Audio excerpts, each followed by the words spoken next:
ఎప్పుడైనా ఎక్కడైనా మీ చేతిలోనే వార్తా ప్రపంచం.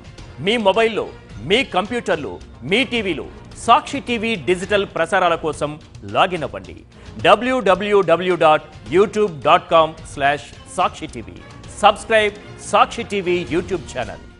ఒక సినిమా సరిగ్గా ఏడాది తర్వాత రిలీజ్ కాబోతోంది. కానీ టికెట్ సేల్స్ మాత్రం అప్పుడే మొదలైపోయాయి. ఇదేం వింత అని ఆశ్చర్యపోతున్నారా?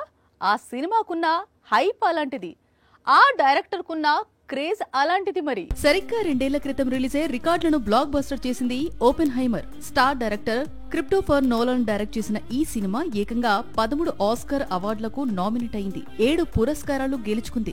సైఫై మూవీస్ లో తనకంటూ డిఫరెంట్ స్టైల్ క్రియేట్ చేసుకున్న Christopher Nolan Interstellar, Inception, Tenet వంటి సినిమాలతో ప్రపంచవ్యాప్తంగా సెపరేట్ ఫ్యాన్ బేస్ సంపాదించుకున్నారు. ఓపెన్ హైమర్ ఆ క్రేజ్ ని మరో లెవెల్ కి తీసుకెళ్లింది. ఓపెన్ హైమర్ తర్వాత Christopher Nolan latest sensation the Odissi.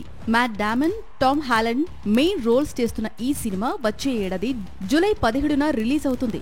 Release కి సరిగ్గా ఏడాది ముందు అంటే గురువారం అమెరికాలోని కొన్ని అమాక్స్ థియేటర్స్ లో ఈ సినిమా టికెట్స్ సేల్స్ మొదలయ్యాయి. దీన్ని బట్టి సినిమాకి ఏ రేంజ్ లో హైప్ ఉందో అర్థం చేసుకోవచ్చు. ఈ ఏడాది ఫిబ్రవరిలో షూటింగ్ స్టార్ట్ చేశారు. $250 మిలియన్ అంటే దాదాపు 2150 కోట్లతో ఈ సినిమాను నిర్మిస్తున్నారు.